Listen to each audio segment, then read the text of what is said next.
ಅಂತೂ ಅಷ್ಟಮಿ ದಿವಸ ನಾರಾಯಣಪುರದಲ್ಲಿ ಊಟ ಅಂತ ಲೆಕ್ಕ ಹಾಕಿದರೆ ಶುಕಾಚಾರ್ಯ ಆಶ್ರಮದಲ್ಲಿ ಶ್ರೀನಿವಾಸ ಊಟ ಮಾಡಿದ, ಇವರಿಗೆಲ್ಲ ಹೊಟ್ಟೆ ತುಂಬಿತು.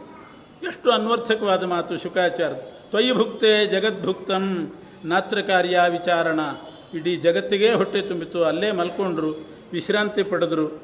ಅಷ್ಟಮಿ ಮುಗೀತು. ಏನು ರಾತ್ರಿ ಊಟನೇ ಬೇಕಾಗಿಲ್ಲಂತ ಯಾರಿಗೂ ಕೂಡ, ಫಳಾಹಾರ ಅಂಥ ಹೊಟ್ಟೆ ತುಂಬಿಸಿಬಿಟ್ಟಿದ್ದಾನೆ ಶ್ರೀನಿವಾಸ. ತಿಂದದ್ದೇನು ಚಿತ್ರಾನ್ನ ಅಲ್ಲ, ಸಾಧಾರಣ ಅನ್ನವನ್ನು ಸ್ವೀಕಾರ ಮಾಡಿ ಇವೆಲ್ಲರಿಗೂ ಹೊಟ್ಟೆ ತುಂಬಿತು. ಮರುದಿವಸ ನವಮಿ ಪ್ರಾರಂಭ ಆಯಿತು. ನವಮಿ ದಿವಸ ಹೊರಟಿದ್ದಾರೆ. ಬೆಳಿಗ್ಗೆ ದಿಬ್ಬಣ ಹೊರಟಿತು, ಶುಕಾಚಾರ್ಯರ ಆಶ್ರಮದಿಂದ ಹೊರಟಿತು. ನವಮಿ ಹೊರಟ್ರೆ ಆ ನಾರಾಯಣಪುರ ಮುಟ್ಲಿಕ್ಕೆ ಸಾಯಂಕಾಲ ಆಗೋಯ್ತಂತೆ. ಸಾಯಂಕಾಲದ ತನಕ ಅಷ್ಟು ಜನಸಂದಣಿ. ನಿಧಾನವಾಗಿ ಬಂದು ಅಂತೂ ಸಾಯಂಕಾಲಕ್ಕೆ ಬಂದು ಸೇರಿದರು. ಇಂದ್ರದೇವರು ಮೊದಲೇ ಬಂದಿದ್ದರು. ಇಂದ್ರ ಮತ್ತು ವಿಶ್ವಕರ್ಮ ಮೊದಲೇ ಬಂದಿದ್ದರು. ಇವ್ರಿಗೆ ಇಳ್ಕೊಳ್ಳಿಕ್ಕೆ ಒಂದು ಭವನ ನಿರ್ಮಾಣ ಮಾಡಲಿಕ್ಕೆ ಅಂತ ಬಂದಿದ್ದರು. ಆ ಇಂದ್ರನೇ ಆಕಾಶರಾಜನ್ನು ಕರ್ಕೊಂಡು ಬಂದು, ನೋಡು ನಿನ್ನ ಅಳಿಯನಾದವನು ಬರ್ತಾ ಇದ್ದಾನೆ ಗರುಡನ ಮೇಲೆ ಅಂತ ತೋರಿಸಿದಾಗ ಆಕಾಶರಾಜನಿಗೆ ಧನ್ಯತಾ ಮನೋಭಾವ ಬಂತಂತೆ. ಸಾರ್ಥಕ ಆಯಿತು ನನ್ನ ಮಗಳನ್ನು ಕೊಡ್ತಾ ಇರೋದು ಅಂತ ಬಹಳ ಧನ್ಯತಾ ಮನೋಭಾವ ತಂದುಕೊಂಡ, ಸಂತೋಷಪಟ್ಟ. ಸಾಕ್ಷಾತ್ ಮನ್ಮಥ ರಾಜಾ ದದರ್ಶ ಗೋವಿಂದಂ ಶಕ್ರೇಣ ಪರಿದರ್ಶಿತಂ ಗರುಡ ಸ್ಕಂಧಮಾರೂಢಂ ಶ್ವೇತಛತ್ರಾದಿಭಿರ್ಯುತಂ. ಶ್ವೇತಛತ್ರದ ಕೆಳಗಡೆ ಶ್ರೀನಿವಾಸನ್ ನೋಡಿ, ಸುಕುಮಾರಂ ಯುವಾನಂಚ ಸುಂದರಂ ಸುಂದರಾನನಂ. ಕೋಮಲಾಂಗನಾಗಿದ್ದಾನೆ, ಒಳ್ಳೆ ತರುಣ, ಸುಂದರವಾದ ಮುಖ. ಶ್ರೀನಿವಾಸಂ ಜಗದ್ಯೋನಿಂ ಸಚ್ಚಿದಾನಂದ ವಿಗ್ರಹಂ ದೃಷ್ಟ್ವಾ ಸಂತುಷ್ಟ ಮನಸ ಸರಥಾದವರುಹ್ಯ ಚ. ಶ್ರೀನಿವಾಸನ್ನು ನೋಡಿದ ಕೂಡಲೇ ರಥದಿಂದ ಇಳಿಬೇಕು ಅನಿಸ್ತು. ಆಕಾಶರಾಜ ರಥದಿಂದ ಇಳಿದು ಪದ್ಮಾವತಿಯನ್ನು ಮುಂದೆ ಮಾಡಿಕೊಂಡು, ಪುರೋಹಿತರನ್ನು ಮುಂದೆ ಮಾಡಿಕೊಂಡು ಬಂದು ಹೇಳ್ತಾ ಇದ್ದಾನೆ. ಅಲ್ಲೇ ಅವನಿಗೆ ತಡ್ಕೊಳ್ಳಿಕ್ಕೆ ಆಗಲಿಲ್ಲ. ಬಂದು ಹೇಳಿದ, ಧನ್ಯೋಹಂ ಕೃತಕೃತ್ಯೋಹಂ ಸ್ವರ್ಗ ಮಾರ್ಗಂ ಸಮಾಸ್ಥಿತ. ಶ್ರೀನಿವಾಸ, ನಿನಗೆ ಕನ್ಯಾದಾನ ಮಾಡ್ತಾ ಇರೋದರಿಂದ ನಾನು ಧನ್ಯನಾದೆ, ಜನ್ಮ ಸಾರ್ಥಕವಾಯಿತು, ಉತ್ತಮವಾದ ಸ್ವರ್ಗ ಮಾರ್ಗವನ್ನೇ ನಾನು ಹಿಡಿದಂತೆ ನನಗೆ ಭಾವನೆ ಆಗ್ತಾ ಇದೆ, ಬಹಳ ಸಂತೋಷ ಆಯಿತು ಅಂತ ಹೇಳಿ ಧನ್ಯವಾದವನ್ನು ಹೇಳಿದ. ಮುಂದೆ ಮೆರವಣಿಗೆ ಮಾಡಿಕೊಂಡು ಕರ್ಕೊಂಡು ಹೋದರು. 4 ಬೀದಿಯಲ್ಲಿ ಮೆರವಣಿಗೆ ಮಾಡಿಸಿದನಂತೆ. ನಾಳೆ ನನ್ನ ಅಳಿಯ ಆಗ್ತಕ್ಕಂಥವನನ್ನು ನೋಡ್ರಿ ಹೇಗಿದ್ದಾನೆ ಅಂತ 4 ಪ್ರಧಾನ ಬೀದಿಗಳಲ್ಲಿ ಮೆರವಣಿಗೆ. ಶ್ರೀನಿವಾಸನಿಗೆ ವಿಚಿತ್ರ ಹಿಂಸೆ ಆಗ್ತಾ ಇದೆಯಂತೆ. ಬ್ರಾಹ್ಮಣರನ್ನೆಲ್ಲ ಕರ್ಕೊಂಡು ಬಂದಿದ್ದೀನಿ, ನವಮಿ ಬೆಳಗ್ಗೆ ಹೊರಟಿದ್ದೀನಿ, ಸಾಯಂಕಾಲದವರೆಗೆ ಊಟ ಆಗಿಲ್ಲ. ಇಲ್ಲಿ ನೋಡಿದರೆ ಮೆರವಣಿಗೆ. ಊಟ ಮೊದಲು ಮಾಡಿಸಿ ಆಮೇಲಾದರೂ ಮಾಡಬಾರ್ದೆ? ಬರೀ ಮೆರವಣಿಗೆ, 4 ಬೀದಿಯಲ್ಲಿ ಮೆರವಣಿಗೆ. ಹೇಳೋ ಹಂಗಿಲ್ಲ ನಾವ್ಯಾರು ಊಟ ಮಾಡಿಲ್ಲ ಹಾಗೆ ಬಂದಿದ್ದೀವಿ ಅಂತ. ಇಲ್ಲಿ ಬರೀ ಮೆರವಣಿಗೆ. ಮನೆ ಮುಂದೆ ನಿಲ್ಲಿಸೋದು, ಎಲ್ಲರೂ ಆರತಿ ಮಾಡೋದು. ಈ ಬ್ರಾಹ್ಮಣರಿಗೆಲ್ಲ ಹೊಟ್ಟೆ ಹಸುವು, ಏನು ಅನ್ಕೋತಾರೋ ಅಂತ ಇವನಿಗೆ ಸಂಕಟ. ಕೊನೆಗೆ ತೋಂಡಮಾನ ರಾಜನ ಕರೆದು ಹೇಳೇ ಬಿಟ್ಟನಂತೆ, ತಡ್ಕೊಳ್ಳಿಕ್ಕಾಗಲಿಲ್ಲ. ಶ್ರೀನಿವಾಸ ಹೇಳ್ತಾನೆ, ಮಾವನ ಹತ್ರ ಹೇಳಿಲ್ಲ, ಆಕಾಶರಾಜನ ಹತ್ರ, ಚಿಕ್ಕ ಮಾವನ ಹತ್ರ ಹೇಳಿದ. ಸ್ವಲ್ಪ ಸಲಿಗೆ ಇರ್ತದೆ. ನಾವು ನಿಮಗೆ ತೊಂದರೆ ಆಗಬಾರ್ದು, ತಡ ಮಾಡಿದರೆ ತೊಂದರೆ ಆಗುತ್ತೆ ಅಂತ ಬೇಗನೆ ಹೊರಟಿದ್ದೀವಿ ಅಂತಂದಂತೆ. ಬಹಳ ಒಳ್ಳೆಯದಾಯಿತು ಅಂದ ಅವನು. ಇವನು ಹೇಳಿದ ಅಭಿಪ್ರಾಯ ಏನು ಅಂದರೆ, ಬೇಗನೆ ಹೊರಟಿದ್ದೀವಿ, ಊಟ ಆಗಿಲ್ಲ, ಏರ್ಪಾಟ್ ಮಾಡು ಅಂತ. ಅದನ್ನು ಕೇಳ್ತಾನೆ ಅಂದರೆ ಭಾಳ ಸಂತೋಷ ಆಯಿತು ಬೇಗ ಬಂದದ್ದು ಅಂತ ಅವನು. ಅಲ್ಲ, ಯಾಕೆ ನೋಡಿ ಮತ್ತೆ ತೊಂದರೆ ಆಗಬಾರ್ದಲ್ಲ, ಅದಕ್ಕೋಸ್ಕರ ಬೇಗ ಹೊರಟ್ವಿ ಅಂತ ಮತ್ತೆ ಅದನ್ನೇ ಹೇಳ್ತಿದ್ದಾನೆ. ಬೇಗ ಹೊರಟ್ವಿ ಒಂದು 4-5 ಸಲ ಹೇಳಿದ ಮೇಲೆ ಅರ್ಥ ಆಯಿತು. ಬೆಳಗ್ಗೆ ಬೇಗ ಹೊರಟ್ವಿ, 4 ಗಂಟೆಗೆ ಹೊರಟ್ವಿ ಅಂತಿದ್ದಾನೆ ಮತ್ತೆ. ಹಾಗಾದ್ರೆ ಊಟ ಎಲ್ಲಿ ಆಯಿತು ಅಂತ ಕೇಳಿದ. ಎಲ್ಲಿ ಆಗೋದು, ನಾವು ಅಲ್ಲೆಲ್ಲ ದಾರಿಯಲ್ಲಿ ತಿನ್ನೋರಲ್ಲ, ಹಾಗೆ ಬಂದಿದ್ದೀವಿ ಅಂತಂದು. ಮೊದಲೇ ಹೇಳಬಾರ್ದೆ, ಮೆರವಣಿಗೆ ಮಠಕ್ಕೊಳಿಸ್ತಾ ಇದ್ವಿ ಅಂತ ಹೇಳಿ ತೋಂಡಮಾನ ರಾಜ ಇಷ್ಟೇ ಆತಕ್ಕೆ ಸಂಕೋಚ ಅಂತ ಹೇಳಿ ಆಮೇಲೆ ಮನೆಗೆ ಕರ್ಕೊಂಡು ಹೋಗಿ ತೋಂಡಮಾನ ರಾಜ ಎಲ್ರಿಗೂ ಕೂಡ ಭೋಜನಕ್ಕೆ ವ್ಯವಸ್ಥೆ ಮಾಡಿದನಂತೆ. ಎಲ್ಲರೂ ಕೂಡ ಭೋಜನ ಮಾಡಿ ನವಮಿ ದಿವಸ ಮಲ್ಕೊಂಡಿದ್ದಾರೆ. ಇದಿಷ್ಟು ನವಮಿ ನಡೆದಂಥ ಘಟನೆ. ಬರೀ ಪ್ರಯಾಣನೇ ಆಯಿತು ಸಾಯಂಕಾಲದವರೆಗೆ. ತೋಂಡಮಾನ ರಾಜ ವ್ಯವಸ್ಥೆ ಮಾಡಿದ. ಕ್ಷಣೇನ ಕಾರಯಾಮಾಸ ಪಾಕಂ ರಾಜ ಹವಿರ್ಭುಜ. ಒಂದು ಕ್ಷಣದಲ್ಲಿ ಅಡಿಗೆ ಮಾಡಿಸಿಬಿಟ್ನಂತೆ. ಋಷೀಣಾಂ ವೇದವಿದುಷಾಂ ಸುರಾಣಾಂ ಸುರಯೋಷಿತಾಂ ರಾಜಾನ್ನಮರ್ಪಯಾಮಾಸ ವಿಪ್ರಾಣಾಂಚ ಅನ್ನಕಾಂಕ್ಷಿಣಾಂ. ಎಲ್ಲರೂ ಹಸಿವೆಯಾಗಿ ಊಟ ಕಾಯ್ತಾ ಇದ್ದರು. ಒಳ್ಳೆ ಊಟ ಹಾಕಿಸಿಬಿಟ್ಟ. ಅನ್ನಂ ಬಹುವಿಧಂ, ನಾನಾ ತರಹದ ಅಡಿಗೆಗಳನ್ನೆಲ್ಲ ಮಾಡಿಸಿ ಹಾಕಿದ್ದಾನೆ. ಮಲಗಿದರು. ಮರುದಿವಸ ಏವಂಗತಾ ಚ ಸಾ ರಾತ್ರಿ ಪ್ರಭಾತ ಸಮಯೋ ಭವತ್. ಸುಪ್ರಭಾತ ಆಯಿತು. ಪೂರ್ವದೇವ ಗುರೋರ್ವಾರ ಸಂಪ್ರಾಪ್ತೋ ದಶಮಿ ದಿನೇ. ವೈಶಾಖ ಶುದ್ಧ ದಶಮಿ ಶುಕ್ರವಾರ ಬೆಳಗಾಯಿತು. ಸಮುತ್ಥಿತೋ ವಾಸುದೇವ. ಶ್ರೀನಿವಾಸ ಎದ್ದ. ಮಂಗಳಾಭ್ಯಂಜನಗಳೆಲ್ಲ ಆಗಿ ವಸಿಷ್ಠ ಋಷಿಗಳನ್ನು ಮೊದಲು ಕರೆದು ಕೇಳಿದಂತೆ, ಇವತ್ತಿನ ಕಾರ್ಯಕ್ರಮ ಏನು ಅಂತ ಕೇಳಿದ. ಸಾಯಂಕಾಲ ಗೋಧೂಳಿ ಲಗ್ನದಲ್ಲಿ ಮದುವೆ ಅಂದರು.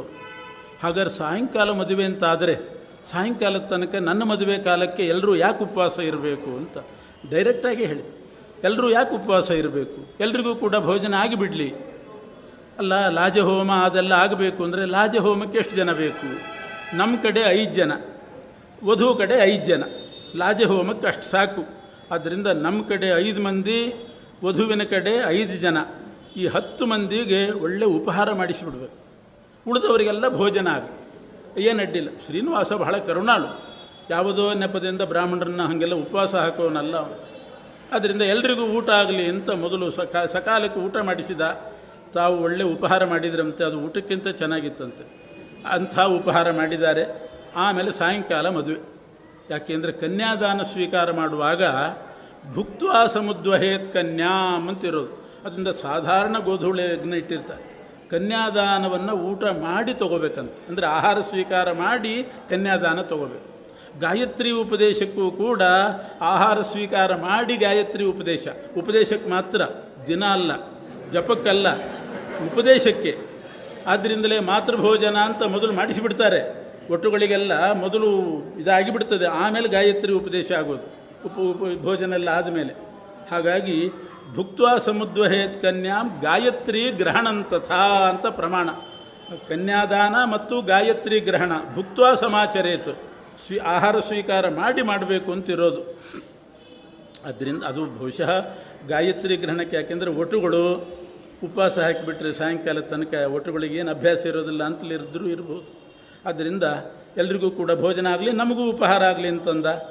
ಎಲ್ರಿಗೂ ಅಷ್ಟು ವ್ಯವಸ್ಥೆ ಮಾಡಿ ಆಯಿತು. ಭೋಜನಂ ಋಷಿ ಮುಖ್ಯಾನಾಂ ಕರ್ತವ್ಯಂ ಪೂರ್ವಮೇ ವಹಿ. ಋಷಿಗಳಿಗೆ ಬ್ರಾಹ್ಮಣರಿಗೆ ಮೊದಲು ಊಟ ಆಗಬೇಕು ಅಂತ. ಯಾಕೆ ಅಂದರೆ ಯಾವುದೇ ಕರ್ಮ ಮಾಡುವಾಗ ಅದರಲ್ಲಿ ಸಾಕಷ್ಟು ಅಂಗವೈಕಲ್ಯ ಬಂದಿರ್ತದಂತೆ.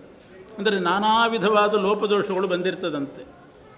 ವ್ಯಂಗ ಅಂತಾರೆ. ವ್ಯಂಗ ಅಂತಂದರೆ ಅಂಗವೈಕಲ್ಯ. ಅಂದರೆ ಎಷ್ಟೋ ಕಾರ್ಯಕ್ರಮಗಳು ಹಾರಿ ಹೋಗಿರ್ತದೆ, ಸರಿಯಾಗಿರೋದಿಲ್ಲ, ಲೋಪ ಆಗಿರ್ತದೆ. ಆದರೆ ಬ್ರಾಹ್ಮಣ ಭೋಜನ ಮಾಡಿಸಿಬಿಟ್ರೆ ಎಲ್ಲ ಸಕಲಾಂಗಗಳು ಕೂಡ ಪರಿಪೂರ್ಣ ಆಗ್ತದಂತೆ. ಹಾಗೊಂದು ಪ್ರಮಾಣ ಇದೆ. ವಿಪ್ರಭೋಜನ ಮಾತ್ರೇಣ ವ್ಯಂಗಂ ಸಾಂಗಂ ಭವೇ ಧ್ರುವಂ. ವಿಪ್ರಭೋಜನ ಮಾಡಿಸಿಬಿಟ್ರೆ ವ್ಯಂಗವಾದದ್ದೆಲ್ಲವೂ ಕೂಡ ಸಾಂಗವಾಗ್ತದೆ. ಸಾಂಗ ಅಂದರೆ ಸಕಲಾಂಗಯುಕ್ತವಾಗ್ತದೆ. ಆದ್ದರಿಂದ ಬ್ರಾಹ್ಮಣ ಭೋಜನ ಬಹಳ ಮುಖ್ಯ ಅಂತಿರೋದು.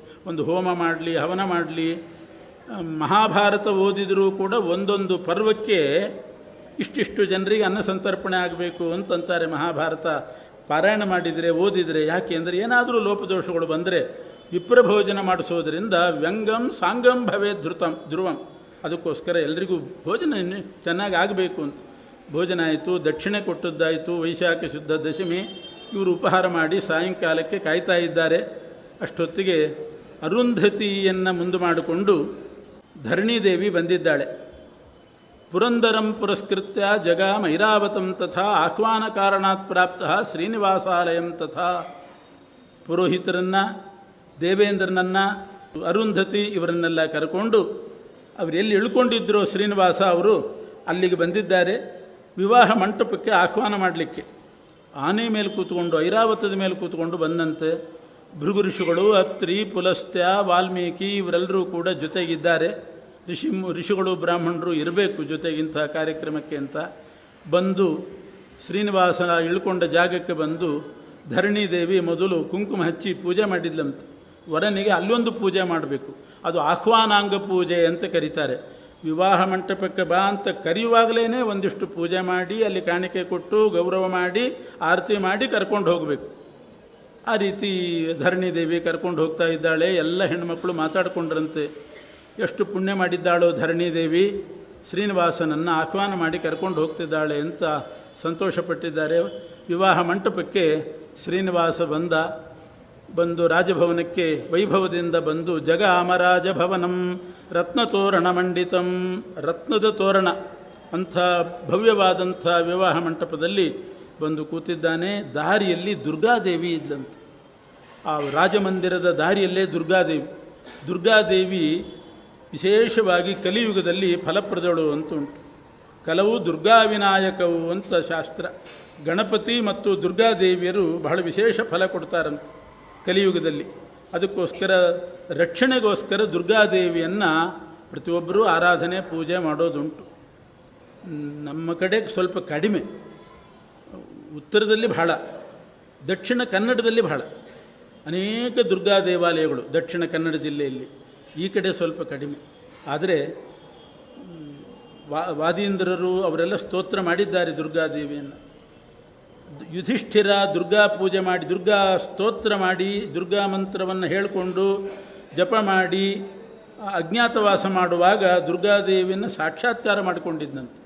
ಪ್ರತ್ಯಕ್ಷ ಮಾಡಿಕೊಂಡು ಆ ದುರ್ಗಾದೇವಿಯನ್ನು ಅವಳ ಹತ್ರ ವರ ಕೇಳಿ ಅಜ್ಞಾತವಾಸವನ್ನು ಸಾಂಗವಾಗಿ ಮುಗಿಸಿದ ಅಂತ ಉಂಟು. ಅನಿರುದ್ಧನ ಅಪಹರಣವಾದಾಗ ಬಾಣಾಸುರ ಅನಿರುದ್ಧನನ್ನು ಜೈಲಿನಲ್ಲಿ ಬಂಧಿಸಿಟ್ಟಿದ್ದ. ಇಂಥ ಆಪತ್ತುಗಳು ಇನ್ನೊಂದು ಸಲ ಬರಬಾರ್ದು ಅಂತ ಬಲರಾಮ ಅವನಿಗೆ ದುರ್ಗಾ ಸ್ತೋತ್ರವನ್ನು ಉಪದೇಶ ಮಾಡ್ತಾನೆ. ಕಲಿಯುಗದಲ್ಲಿ ನೀನು ನಿತ್ಯ ದುರ್ಗಾದೇವಿಯ ಸ್ತೋತ್ರ ಮಾಡು, ಯಾವ ಆಪತ್ತು ಕೂಡ ನಿನಗೆ ಬರೋದಿಲ್ಲ, ಬರ್ತದೆ ಅಂತ ಬಂದಾಗ ದುರ್ಗಾದೇವಿಯನ್ನು ಮರಿಬೇಡ ಅಂತ ಬಲರಾಮ ಹೇಳ್ತಾನೆ. ಕೃಷ್ಣನೂ ಕೂಡ ತನ್ನ ತಂಗಿಯಾದ ದುರ್ಗಾದೇವಿಗೆ ವರ ಕೊಟ್ಟಿದ್ದಾನೆ. ಕಲಿಯುಗದಲ್ಲಿ ನಾನಾ ನಾಮಗಳಿಂದ ನಾನೋಪಹಾರ ಬಲಿಗಳಿಂದ ನೀನು ಪೂಜಿತಳಾಗಿ ಕಲಿಯುಗದಲ್ಲಿ ಎಲ್ಲ ಸಜ್ಜನರನ್ನು ಸಂರಕ್ಷಣೆ ಮಾಡು. ದುರ್ಗಾ ಅಂದರೆ ಕೋಟೆ ಅಂತ ಅರ್ಥ. ಒಂದು ಕೋಟೆ ಇದ್ದರೆ ರಾಜನ ಹತ್ರ ಬರಲಿಕ್ಕೆ ಯಾರಿಗೂ ಆಗೋದಿಲ್ಲ, ದುರ್ಗಮಾದು ಬರಲಿಕ್ಕೆ ಸಾಧ್ಯ ಇಲ್ಲ. ಆದ್ದರಿಂದಲೇ ದುರ್ಗಾ ಅಂತ ಕರೆಯೋದು. ಜಲದುರ್ಗ, ಗಿರಿದುರ್ಗ. ಹಾಗೆ ನೀನು ದುರ್ಗ ರೂಪದಿಂದ ಅಂದರೆ ಯಾರೂ ಶತ್ರುಗಳು ಕೂಡ ಬಾಧಿಸಲಿಕ್ಕೆ ಬಂದಿರಬಾರ್ದು, ಆ ರೂಪದಿಂದ ಸಜ್ಜನರನ್ನು ರಕ್ಷಣೆ ಮಾಡುವಂಥ ಪರಮಾತ್ಮ ತನ್ನ ತಂಗಿ ದುರ್ಗಾದೇವಿಗೆ ವರ ಕೊಟ್ಟಿದ್ದಾನೆ. ಅದೇ ಪ್ರಕಾರ ಶ್ರೀನಿವಾಸನು ಕೂಡ ಲೋಕ ಶಿಕ್ಷಣಾರ್ಥವಾಗಿ ದುರ್ಗಾದೇವಿಯನ್ನು ನಮಸ್ಕಾರ ಮಾಡಿ ಅನಂತರ ರಾಜಮಂದಿರವನ್ನು ಪ್ರವೇಶ ಮಾಡಿದ ಅಂತ ಉಂಟು.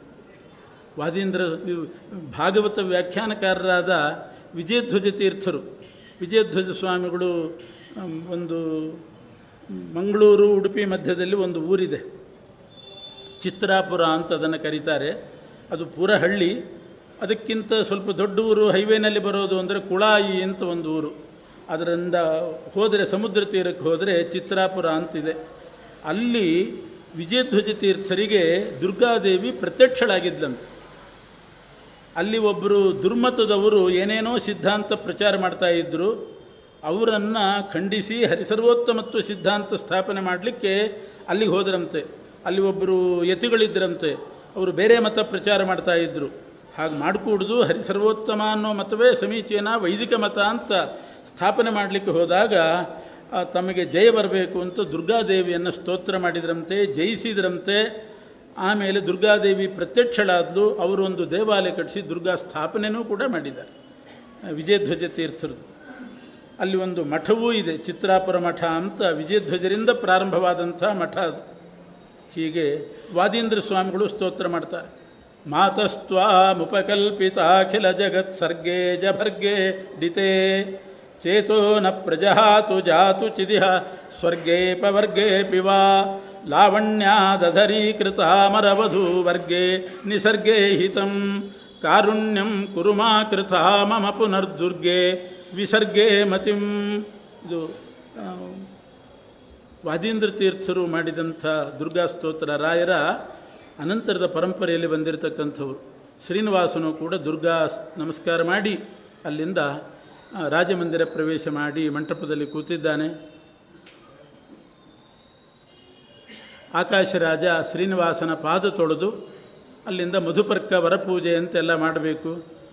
ಎಲ್ಲ ತೀರ್ಥಗಳಿಂದ ಸಂಗ್ರಹ ಮಾಡಿ, ಪುಣ್ಯತೀರ್ಥಗಳಿಂದೆಲ್ಲ ಸಂಗ್ರಹ ಮಾಡಿ ನೀರು ತಂದಿದ್ದರು.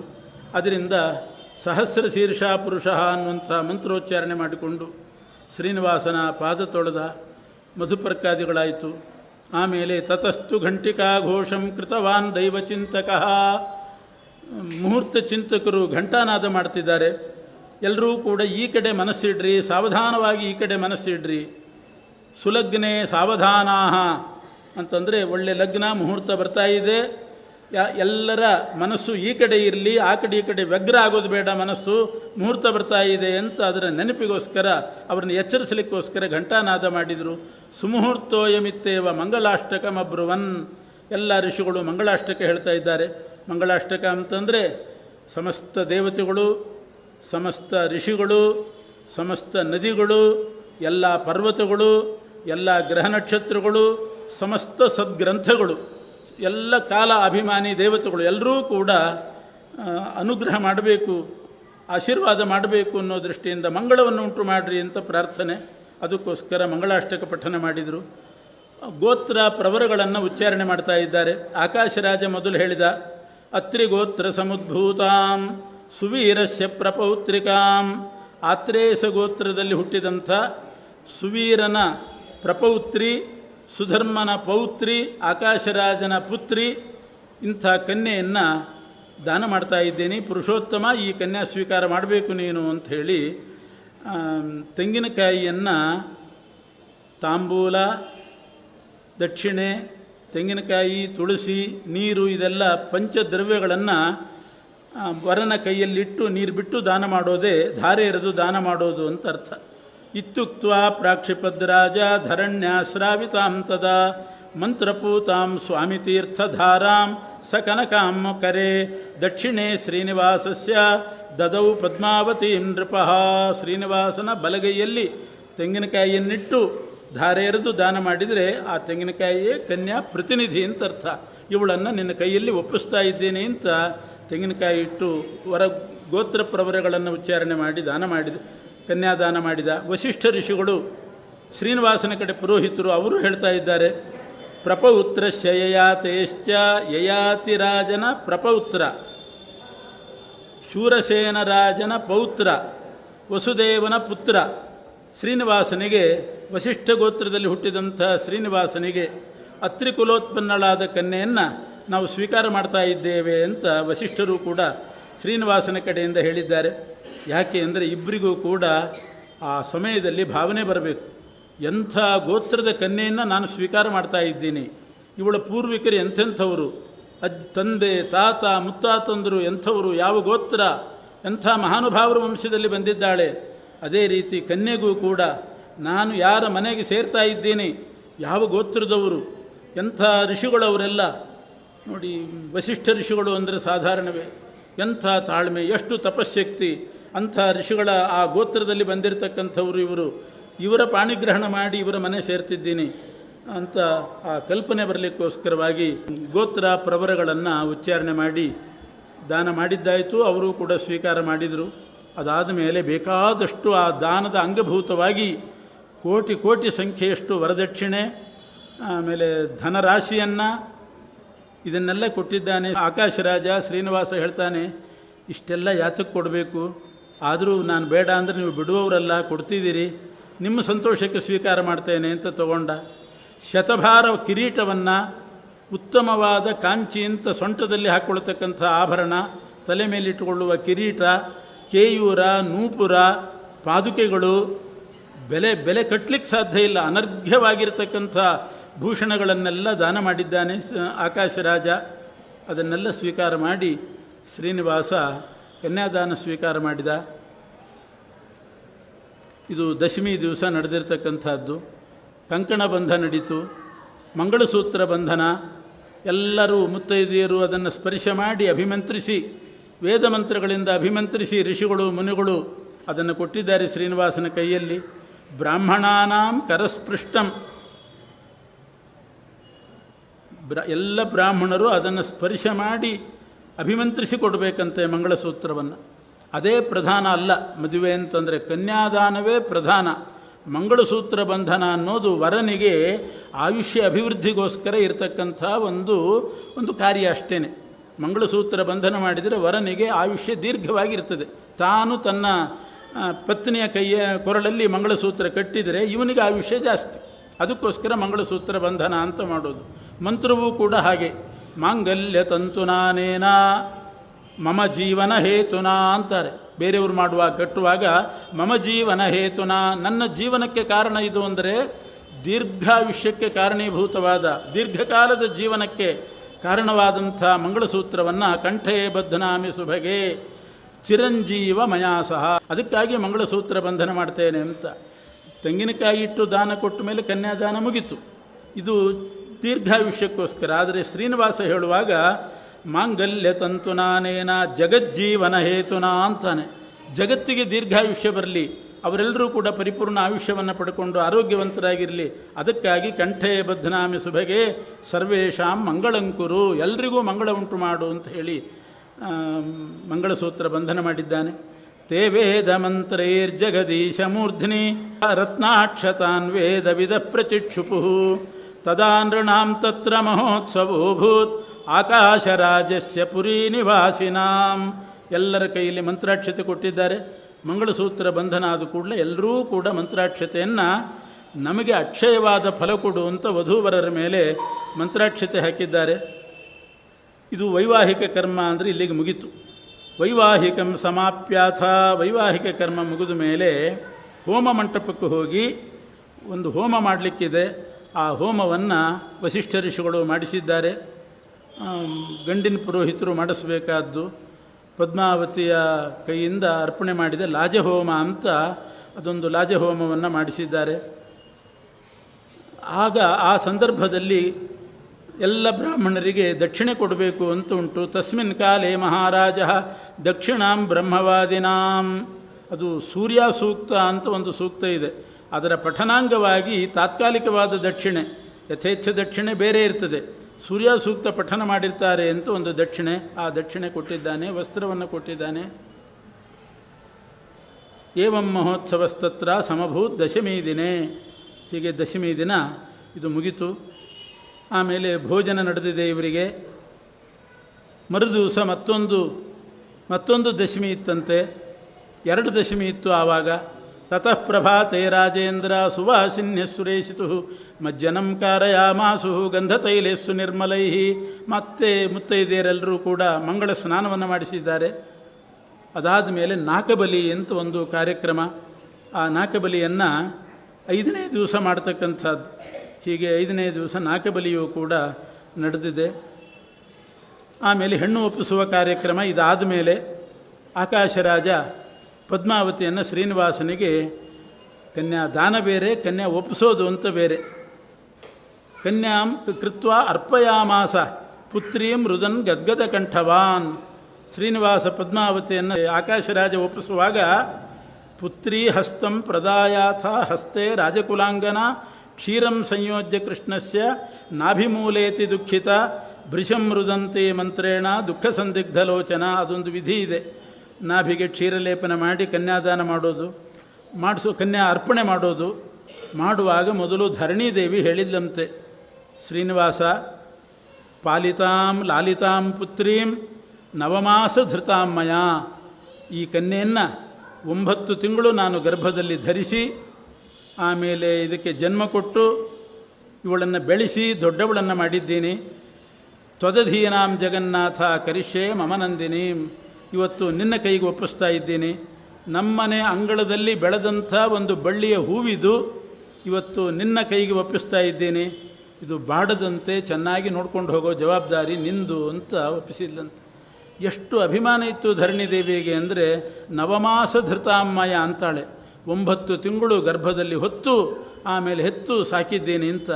ಇವಳೇನು ಗರ್ಭದಲ್ಲಿ ಹೊತ್ತದ್ದಲ್ಲ ಪದ್ಮಾವತಿಯನ್ನು, ಭೂಗರ್ಭದಲ್ಲಿ ದೊರೆತವಳು. ಆದರೆ ಹೇಳುವಾಗ ಹಾಗೆ ಹೇಳ್ತಿದ್ದಾಳೆ. ಅಷ್ಟು ಅಭಿಮಾನ ಇತ್ತು ವರ್ಪಿಸಿ. ಅದನ್ನು ನೋಡಿ ಅದೇ ಸಂದರ್ಭದಲ್ಲಿ ಆಕಾಶರಾಜನು ಕೂಡ ಮಗಳನ್ನು ಆಲಿಂಗನೆ ಮಾಡಿಕೊಂಡು, ಹಾ ಪುತ್ರಿ ಮಂದಭಾಗೋಹಂ, ಮಂದಭಾಗ್ಯ ನಾನು, ಇವತ್ತು ಶ್ರೀನಿವಾಸನಿಗೆ ಒಪ್ಪಿಸ್ತಾ ಇದ್ದೀನಿ.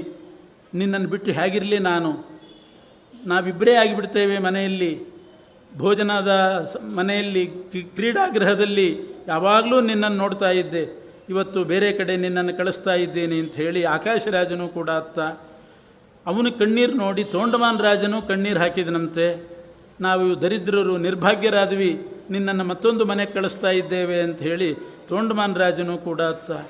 ವಸುದಾನ ಬಂದು, ತಮ್ಮ ವಸುದಾನ ಬಂದು ಅವನೂ ಕೂಡ ಭಗಿನೀಂ ದೀನವದನ ಮಾಲಿಂಗ್ಯಾಹರುದನ್ಮು, ಅವಳನ್ನು ಆಲಿಂಗನೆ ಮಾಡಿಕೊಂಡು, ನೀನಿವತ್ತು ಇನ್ನೊಂದು ಮನೆಗೆ ಹೋಗ್ತಿದ್ದೀನಾ, ಯಾರ ಜೊತೆಗೆ ನಾನು ಆಟ ಆಡಬೇಕು, ಯಾರ ಜೊತೆಗೆ ಜಗಳ ಮಾಡಲಿ, ಯಾರ ಜೊತೆಗೆ ವಾದ ಮಾಡಲಿ, ಊಟ ಕೂಡ ಕೂತಾಗ ನಾನು ಒಬ್ಬನೇ ಆಗ್ತೀನಲ್ಲ, ನಿನ್ನ ಜೊತೆಗೆ ಊಟ ಮಾಡ್ತಾ ಇದ್ದೆ, ಈ ರೀತಿ ಹೇಳಿ ವಸುದಾನನೂ ಕೂಡ ಹತ್ತನಂತೆ. ಇವರೆಲ್ಲ ಅಳೋದು ನೋಡಿ ಶ್ರೀನಿವಾಸನೂ ಹತ್ಬಿಟ್ನಂತೆ.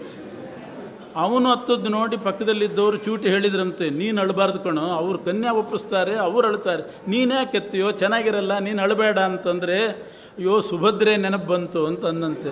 ಸುಭದ್ರೆಯನ್ನು ಅರ್ಜುನನಿಗೆ ಕೊಟ್ಟು ಮದುವೆ ಮಾಡಿದ್ನಲ್ಲ, ಸುಭದ್ರೆ ನೆನೆಸ್ಕೊಂಡು ಅಳ್ತಾ ಇದ್ದೀನಿ ಅಂತ. ಸ್ವಯಂ ರುರೋಧ ಗೋವಿಂದೋ ಭಗಿನೀಂ ಪಾರ್ಥವಲ್ಲಭಾಂ. ಅರ್ಜುನನ ಹೆಂಡತಿ ಇವಳು ಸುಭದ್ರೆಯನ್ನು ನೆನಪು ಮಾಡಿಕೊಂಡು ಅವನೂ ಕೂಡ ಹತ್ತು ಆಮೇಲೆ ಪದ್ಮಾವತಿಯನ್ನು ಕರ್ಕೊಂಡು ಹೊರಟಿದ್ದಾನೆ. ಆಕಾಶರಾಜ ಇಬ್ಬರಿಗೂ ಕೂಡ ಆಶೀರ್ವಾದ ಮಾಡ್ತಾ ಇದ್ದಾನೆ. ದೀರ್ಘಾಯುರ್ಭವ ಗೋವಿಂದ ಸರ್ವಲೋಕ ಧುರಂಧರ, ದೀರ್ಘಾಯುಷ್ಮಂತನಾಗಿ ಬಾಳು, ಸರ್ವಲೋಕದಲ್ಲಿ ಏಕಛತ್ರಾಧಿಪತಿಯಾಗಿ ನೀನು ಬಾಳು ಅಂತ ಆಶೀರ್ವಾದಗಳನ್ನು ಮಾಡಿ ಕೊಟ್ಟು ಕಳಿಸಿದ. ಆಮೇಲೆ ಮಗಳಿಗೂ ಕೂಡ ಒಂದು ಹಿತನುಡಿಯನ್ನು ಹೇಳ್ತಾ ಇದ್ದಾನೆ. ಪದ್ಮಾವತಿಗೆ ಮದುವೆ ಮಾಡಿಕೊಂಡು ಹೊರಡ್ತಾ ಇದ್ದಿ, ಮುಖ್ಯವಾದ ನಿನ್ನ ಧರ್ಮ ಏನು ಅಂತಂದರೆ ಶಯನೇ ಶ್ರೀನಿವಾಸಸ್ಯ ಶಯನಂ ಕುರು ಮಂಗಲೇ, ಇದೇ ಆಶೀರ್ವಾದ ಮಾಡಿದೆ. ಶ್ರೀನಿವಾಸನ ಶಯನವನ್ನು ಎಂದೂ ಅತಿಕ್ರಮಣ ಮಾಡ್ತಕ್ಕದ್ದಲ್ಲ, ಶ್ರೀನಿವಾಸನ ಶಯನದಲ್ಲಿ ನೀನು ಶಯನ ಮಾಡಿಕೊಂಡಿರಬೇಕು ಅನ್ನುವಂಥ ಆಶೀರ್ವಾದ ಮಾಡಿ, 1 ವರ್ಷಕ್ಕೆ ಏನೇನು ಬೇಕೋ ಅದನ್ನೆಲ್ಲ ಪದಾರ್ಥಗಳನ್ನು ತುಂಬಿಸಿ ಕಳಿಸಿದ್ದಾನಂತೆ. ಮತ್ತೆ ವಧೂವರರನ್ನು ಎಲ್ಲ ಕಡೆ ಮೆರವಣಿಗೆ ಮಾಡಿ ಕೊಟ್ಟು ಕಳಿಸಿದ. ಶ್ರೀನಿವಾಸ, ನಾನು ಮದುವೆ ಮಾಡಿಕೊಂಡಿದ್ದೀನಿ, ದೀಕ್ಷಿತನಾಗಿದ್ದೀನಿ, ಆದ್ದರಿಂದ 6 ತಿಂಗಳು ನಾನು ಬೆಟ್ಟ ಏರೋದಿಲ್ಲ ಅಂತ ಕೆಳಗಡೆ ಇದ್ದಾನೆ. ಅನಂತರದಲ್ಲಿ ಬೆಟ್ಟ ಏರಿ ಉನ್ನತ ಸ್ಥಾನದಲ್ಲಿ ಬಹಳ ಎತ್ತರದ ಜಾಗದಲ್ಲಿ ಎಲ್ಲರ ಮೇಲೆ ದೃಷ್ಟಿ ಹಾಕಲಿಕ್ಕೆ ಅಷ್ಟು ಎತ್ತರಕ್ಕೆ ಹೋಗಿ ನೆಲೆಸಿದ್ನಂತೆ. ವಾದಿರಾಜ ಸ್ವಾಮಿಗಳು ಹೇಳ್ತಾರೆ, ಅಷ್ಟು ಎತ್ತರಕ್ಕೆ ಹೋಗಿ ಯಾಕೆ ನಿಂತ ಅಂತಂದರೆ ಮೇಲಿದ್ದವರಿಗೆ ಎಲ್ಲರೂ ಕಾಣಿಸ್ತಾರಂತೆ. ಅದಕ್ಕೆ ಎತ್ತರಕ್ಕೆ ಹೋಗಿ ತನ್ನ ಭಕ್ತರು ಯಾವ್ಯಾವ ದಿಕ್ಕಿನಲ್ಲಿದ್ದಾರೆ, ದಿಶಿ ಸ್ವೀಯಾನ್, ಎಲ್ಲ ದಿಕ್ಕಿನಲ್ಲಿರ್ತಕ್ಕಂಥ ತನ್ನ ಭಕ್ತರ ಮೇಲೆ ದೃಷ್ಟಿ ಹಾಕಿ ಅವರಿಗೆ ಅನುಗ್ರಹ ಮಾಡಲಿಕ್ಕೋಸ್ಕರ ಅಷ್ಟು ಎತ್ತರಕ್ಕೆ ಹೋಗಿ ಶ್ರೀನಿವಾಸ ಅಲ್ಲಿ ನೆಲೆಸಿದ್ದಾನೆ. ಇದೇ 12 ಅಧ್ಯಾಯಗಳಲ್ಲಿ ಶ್ರೀನಿವಾಸ ಪದ್ಮಾವತಿಯರ ವಿವಾಹ ಮಹೋತ್ಸವದ ಕಥೆಯನ್ನು ವರ್ಣನೆ ಮಾಡಿದ್ದಾರೆ. ಇಡೀ 12 ಅಧ್ಯಾಯಕ್ಕೆ ಒಂದು ಆಧ್ಯಾತ್ಮಿಕ ಅರ್ಥ ಇದೆ, ಒಂದು ಅಂತರಾರ್ಥ ಇದೆ. ಅದನ್ನು ಸಂಕ್ಷಿಪ್ತವಾಗಿ ಹೇಳಿ ಮುಕ್ತಾಯ ಮಾಡ್ತೇನೆ. ಆ ವೆಂಕಟಾಚಲಕ್ಕೆ 4 ಹೆಸರು: ವೃಷಭಾಚಲ, ಅಂಜನಾಚಲ, ಶೇಷಾಚಲ, ವೆಂಕಟಾಚಲ. ಅಂಥ ಅಚಲಕ್ಕೆ, ಆ ಪರ್ವತಕ್ಕೆ ವೈಕುಂಠಾಧಿಪತಿ ಬಂದು ನೆಲೆಸಿದ. ಇದರ ಒಳ ಅರ್ಥ ಏನು ಅಂತಂದರೆ, ನಮ್ಮ ಮನಸ್ಸೂ ಕೂಡ, ಪ್ರತಿಯೊಬ್ಬ ಭಕ್ತರ ಮನಸ್ಸೂ ಕೂಡ 4 ಹೆಸರನ್ನು ಪಡಿಬೇಕಂತ. ನಮ್ಮ ಮನಸ್ಸು ವೃಷಭಾಚಲ ಆಗಬೇಕು, ಅಂಜನಾಚಲ ಆಗಬೇಕು, ಶೇಷಾಚಲ ಆಗಬೇಕು, ವೆಂಕಟಾಚಲ ಆಗಬೇಕು. ಆಗ ವೈಕುಂಠದಲ್ಲಿರೋ ಪರಮಾತ್ಮ ನಮ್ಮ ಮನಸ್ಸಿನಲ್ಲೇ ಬಂದು ನೆಲೆಸ್ತಾನಂತೆ. ವೃಷಭಾಚಲ ಆಗೋದು ಅಂದ್ರೇನು? ವೃಷಭ ಅಂತಂದರೆ ಅವನೊಬ್ಬ ಅಸುರನ ಹೆಸರದು. ಇನ್ನೊಂದರ್ಥ ವೃಷಭ ಅಂದರೆ ಧರ್ಮ ಅಂತ ಅರ್ಥ. ಧರ್ಮವೇ ಎತ್ತಿನ ರೂಪದಲ್ಲಿ ಸೃಷ್ಟಿಯಾಗಿರೋದು ಅಂತುಂಟು. ಆದ್ದರಿಂದ ವೃಷಭ ಅಂದರೆ ಧರ್ಮ. ನಮ್ಮ ಮನಸ್ಸು ಧರ್ಮದಲ್ಲಿ ಅಚಲವಾಗಿರಬೇಕು. ವೃಷಭದಲ್ಲಿ ಅಚಲ ಅಂದರೆ ಧರ್ಮದಲ್ಲಿ ನಿಶ್ಚಲವಾಗಿತ್ತು ಅಂದರೆ ಮನಸ್ಸು ವೃಷಭಾಚಲ ಆಯಿತು. ಅಂಜನಾಚಲ ಆಗಬೇಕು. ಅಂಜನಾ ಅಂದರೆ ಭಕ್ತಿ ವಿಷಯದಲ್ಲಿಯೂ ಕೂಡ ಮನಸ್ಸು ನಿಶ್ಚಲವಾಗಿರಬೇಕು, ಅಂಜನಾಚಲ ಆಗ್ತದೆ. ಇನ್ನು ಶೇಷಾಚಲ, ಶೇಷ ಅಂದರೆ ಶೇಷದೇವರು ಅಂತ ಒಂದರ್ಥ ಇದೆ. ಇನ್ನೊಂದರ್ಥ ಏನು ಅಂದರೆ, ಶೇಷದೇವರು ಅಂತಂದರೆ ಸತ್ಸಿದ್ಧಾಂತ, ಪುರಾಣದ ಸಿದ್ಧಾಂತ, ಗೀತಾ ಸಿದ್ಧಾಂತ, ಎಲ್ಲ ಸಕಲ ವೈದಿಕ ಸಿದ್ಧಾಂತ, ಅದಕ್ಕೆ ಶೇಷದೇವರು ಅಭಿಮಾನಿಗಳು. ಎಲ್ಲ ಪುರಾಣಗಳಿಗೆ, ಪಂಚರಾತ್ರಾಗಮಕ್ಕೆ, ಭಗವದ್ಗೀತೆಗೆ, ಇದಕ್ಕೆಲ್ಲ ಅಭಿಮಾನಿ ಶೇಷದೇವರು. ವೇದಕ್ಕೆ ಅಭಿಮಾನಿ ಗರುಡ. ಶೇಷದೇವರು ಇದಕ್ಕೆ. ಆದ್ದರಿಂದ ಶೇಷಾಚಲ ಆಗಬೇಕು ಅಂತಂದರೆ ವೇದ, ಪುರಾಣ, ಇತಿಹಾಸ ಇವುಗಳ ಸಾರ, ಹರಿಸರ್ವೋತ್ತಮತ್ವ ಸಿದ್ಧಾಂತದಲ್ಲಿ ಮನಸ್ಸು ನಿಶ್ಚಲವಾಗಿರಬೇಕು. ಆವಾಗ ಇದು ಶೇಷಾಚಲ ಆಗ್ತದೆ. ಶೇಷ ಅಂದರೆ ಸಿದ್ಧಾಂತ, ಅದರಲ್ಲಿ ಅಚಲ ಆಗಬೇಕು ಮನಸ್ಸು. ವೆಂಕಟಾಚಲ ಅಂತಂದರೆ ವೇಮ್ ಅಂದರೆ ಪಾಪವನ್ನು ಮಾಡೋದಿಲ್ಲ ಇನ್ನೂ ಅಂತ ಪ್ರತಿಜ್ಞೆ ಮಾಡಿ ಅಚಲವಾಗಿ ಅದನ್ನು ನಡೆಸಬೇಕು. ಪಾಪ ತ್ಯಾಗದಲ್ಲಿ ಮನಸ್ಸು ನಿಶ್ಚಲ ಆಗಿರಬೇಕು. ಮಾಡ್ತಿರ್ತಾರೆ, ಪಾಪ ಮಾಡಬಾರ್ದು ಅಂತ ಗೊತ್ತಿರ್ತದೆ, ಪ್ರತಿಜ್ಞೆನೂ ಮಾಡ್ತಾರೆ, ಆದರೆ ಸ್ವಲ್ಪ ಪೋಸ್ಟ್ಪೋನ್ ಆಗ್ತಾ ಹೋಗ್ತದಷ್ಟೆ. ಮುಂದಿನ ಏಕಾದಶಿಯಿಂದ ನಾನು ಊಟ ಮಾಡೋದಿಲ್ಲ ಅಂತ ಒಬ್ಬನು ಊಟ ಮಾಡ್ತಾ ಇದ್ದವನು ಪ್ರತಿಜ್ಞೆ ಮಾಡಿದನಂತೆ. ಆ ಮುಂದಿನ ಏಕಾದಶಿಗೆ ಕೆಲವು ನೆಂಟರು ಬಂದ್ರಂತೆ ಮನೆಗೆ. ಹೆಂಡತಿ ನೆನಪು ಮಾಡಿದ್ಲು, ಹಿಂಗೆ ಪ್ರತಿಜ್ಞೆ ಮಾಡಿದ್ರಲ್ಲ ಅಂತ. ಮುಂದಿನ ಏಕಾದಶಿ ಅಂದರೆ ಕೃಷ್ಣ ಪಕ್ಷದ ಏಕಾದಶಿ ಅಂತಂದ. ಅದು ಶುಕ್ಲದ್ದು ಹೋಗಿ ಕೃಷ್ಣಕ್ಕಾಯ್ತದು. ಹೀಗೆ ಚಂಚಲ ಆಗಬಾರ್ದು. ಪಾಪ ಪರಿತ್ಯಾಗದಲ್ಲಿ ಮನಸ್ಸು ನಿಶ್ಚಲ ಆದರೆ ಮನಸ್ಸೇ ವೆಂಕಟಾಚಲ. ಹೀಗೆ 4 ಆಗಿಬಿಟ್ರೆ ಧರ್ಮ, ಭಕ್ತಿ, ಸಿದ್ಧಾಂತ ಮತ್ತು ಪಾಪ ಪರಿತ್ಯಾಗ, ಇದರಲ್ಲಿ ಮನಸ್ಸು ನಿಶ್ಚಲ ಆದರೆ ವೈಕುಂಠವಾಸಿಯಾದ ಪರಮಾತ್ಮ ಮನಸ್ಸಿನಲ್ಲೇ ಬಂದು ನೆಲೆಸ್ತಾನಂತೆ. ವೆಂಕಟಾಚಲಕ್ಕೆ ಬಂದು ನೆಲೆಸಿದಂತೆ. ಮುಂದಿನ ಕೆಲಸ ಏನು? ವೆಂಕಟಾಚಲಕ್ಕೆ ಬಂದು ನೆಲೆಸಿದ ಶ್ರೀನಿವಾಸನಿಗೆ ಆಕಾಶರಾಜ ಪದ್ಮಾವತಿಯನ್ನು ಕೊಟ್ಟು ಮದುವೆ ಮಾಡಿದ ಅಂತ. ಆಕಾಶರಾಜ ಪದ್ಮಾವತಿಯನ್ನು ಕೊಟ್ಟು ಮದುವೆ ಮಾಡಿದ ಅಂದರೆ ಅರ್ಥ ಇವತ್ತು ಎಲ್ಲರೂ ಕೂಡ ಆಕಾಶರಾಜರೇ ಅಂತೆ. ಯಾಕೆಂದರೆ ಹೆಚ್ಚಾಗಿ ಫ್ಲೈಟಲ್ಲೇ ಓಡಾಡ್ತಾರೆ. ಆದ್ದರಿಂದ ಆಕಾಶರಾಜರು, ಯಾರ್ಯಾರು ವಿಮಾನದಲ್ಲಿ ಓಡಾಡ್ತಾರೆ ಅಷ್ಟು ಸಂಪತ್ತಿದೆ ಅವರೆಲ್ಲ ಆಕಾಶರಾಜರು. ಪದ್ಮಾವತಿ ಲಕ್ಷ್ಮೀದೇವಿ, ಪ್ರತಿಯೊಬ್ಬರ ಮನೆಯಲ್ಲೂ ಪದ್ಮಾವತಿ ಇದ್ದೇ ಇದ್ದಾಳೆ. ಯಾರಿಲ್ದಿದ್ರೂ ಪದ್ಮಾವತಿ ಅಂತೂ ಇರ್ತಾಳೆ. ಎಲ್ಲರೂ ಆಕಾಶರಾಜರು. ಮನೆಯಲ್ಲಿ ಪದ್ಮಾವತಿ ಮಗಳಾಗಿ ಹುಟ್ಟಿದ್ದಾಳೆ. ಮಾಡಬೇಕಾದದ್ದೇನು ಅಂದರೆ ಆ ಪದ್ಮಾವತಿಯನ್ನು ಶ್ರೀನಿವಾಸನಿಗೆ ಕೊಟ್ಟು ಮದುವೆ ಮಾಡಬೇಕಷ್ಟೆ. ಅಂದರೆ ಮನೆಯಲ್ಲಿ ಬಂದ ಸಂಪತ್ತನ್ನು ದೇವರ ಕಾರ್ಯಕ್ಕೆ ವಿನಿಯೋಗ ಮಾಡಿಬಿಟ್ರೆ ಅದೇ ಶ್ರೀನಿವಾಸ ಪದ್ಮಾವತಿಯರ ಕಲ್ಯಾಣ ಮಹೋತ್ಸವ, ಅದಕ್ಕಿಂತ ಬೇರೆ ಇಲ್ಲ. ಹುಂಡಿಗೆ ದೇವರ ಮುಂದೆ ತಂದು ಹುಂಡಿಗೆ ಒಂದು 10 ರೂಪಾಯಿ ಹಾಕಿದರೆ, 1 ರೂಪಾಯಿ ಹಾಕಿದರೆ ಅದು ಪದ್ಮಾವತಿಯನ್ನು ಶ್ರೀನಿವಾಸನ ಪಾದಕ್ಕೆ ಅರ್ಪಣೆ ಮಾಡಿದ ಹಾಗೆ. ಅದು ಪದ್ಮಾವತಿ ಶ್ರೀನಿವಾಸರ ಕಲ್ಯಾಣ ಮಹೋತ್ಸವ. ಭೀಷ್ಮಕ ರಾಜ ಅದನ್ನು ಮಾಡಿದ್ದಿಲ್ಲ. ಭೀಷ್ಮಕ ರಾಜನೇ ಮಾಧವ ಬ್ರಾಹ್ಮಣನಾಗಿ ಅವನೇ ಆಕಾಶರಾಜನಾದ, ಆ ರುಕ್ಮಿಣೀ ದೇವಿನೇ ಪದ್ಮಾವತಿ ಆದಲು, ಕೃಷ್ಣನೇ ಶ್ರೀನಿವಾಸ ಆದ. ಇನ್ನೊಂದು ಅವಕಾಶ ಕೊಟ್ಟ. ನೀ ಭೀಷ್ಮಕ ಆದಾಗ ರುಕ್ಮಿಣಿಯನ್ನು ದಾನ ಮಾಡಿದ್ದಿಲ್ಲ, ಇನ್ನೊಂದು ಚಾನ್ಸ್ ಕೊಟ್ಟಿದ್ದೀನಿ, ಆಕಾಶರಾಜನಾಗಿ ಹುಟ್ಟು. ಪದ್ಮಾವತಿಯಾಗಿ ಹುಟ್ಟಿದ್ಲು ರುಕ್ಮಿಣಿ, ಈಗಾದರೂ ನನಗೆ ಕೊಟ್ಟು ದಾನ ಮಾಡು ಅಂತ ಸೂಚನೆ ಮಾಡಿದ. ಆಕಾಶರಾಜ ತಾನೇ ಧಾರೆ ಎರೆದು ಪದ್ಮಾವತಿಯನ್ನು ಕೊಟ್ಟು, ಆವಾಗೇನು ಭೀಷ್ಮಕ ರಾಜನಾಗಿದ್ದಾಗ ಮಾಡಿದ್ದಿಲ್ಲ ಅದನ್ನು ಪರಿಪೂರ್ಣ ಮಾಡಿಕೊಂಡ. ಇವಾಗ ಪದ್ಮಾವತಿಯನ್ನು ಶ್ರೀನಿವಾಸನಿಗೆ ಕೊಟ್ಟು ವಿವಾಹ ಮಾಡಿ ಧನ್ಯನಾದ ಅಂತ. ಅದರಂತೆ ಹೀಗೆ ಮನಸ್ಸನ್ನು ಧರ್ಮಾದಿಗಳ ವಿಷಯದಲ್ಲಿ ನಿಶ್ಚಲಗೊಳಿಸ್ಕೊಳ್ಬೇಕು. ಶ್ರೀನಿವಾಸನಿಗೆ ಅವನಿಗೆ ಪ್ರೀತಿಯಾಗುವಂಥ ರೀತಿಯಲ್ಲಿ ಪದ್ಮಾವತಿಯನ್ನು ಅರ್ಪಣೆ ಮಾಡೋದು, ಇದೇ ಶ್ರೀನಿವಾಸ ಕಲ್ಯಾಣದ ಅಂತರಾರ್ಥ ಅಂತ ಜ್ಞಾನಿಗಳು ಹೇಳಿದ್ದಾರೆ.